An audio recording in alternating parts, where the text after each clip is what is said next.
slow down. Sometimes you're in a rush and you screw up. My old boss, Stephen Shrimpton at Warner Music, would always say to me, Tony, slow down, walk before you can run. And that comes down to focus, really, because you try to do too many things too quickly and you stumble.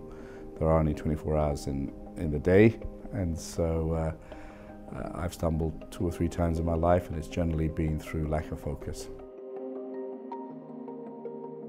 Being able to communicate, being able to show humility and get down to the shop floor, and the ability to also talk about when you're not there as a leader, so that you have succession planning. I think good leaders sometimes overstay.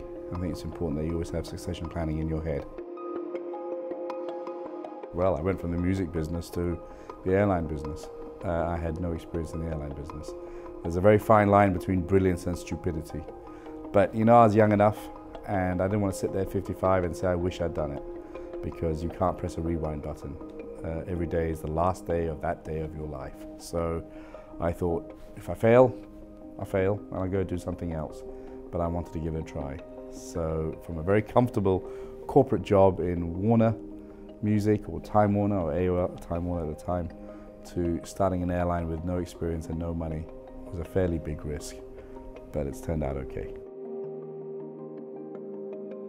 Well, I think it's going to have dramatic change. I've always said from very early stages that airlines try to do too much themselves. And I believe that finally you're going to get 2 models, a low-cost model, which serves the masses, and a premium model. Airlines have tried to do everything from first class to economy, and I think that's going to change over the next few years. I think the digital revolution is giving the ability for airlines to even consider themselves as a tech company, which is what we're doing. We really are excited about machine learning, AI, and data is our new oil, as has been said all over the world, so I'm not saying anything different. But I think we're a little bit ahead of the game, because you have to have good data first in terms of then using that data.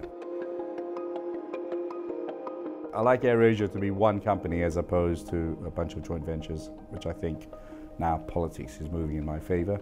I'd like us to continue to earn our name, AirAsia, and be around most of Asia.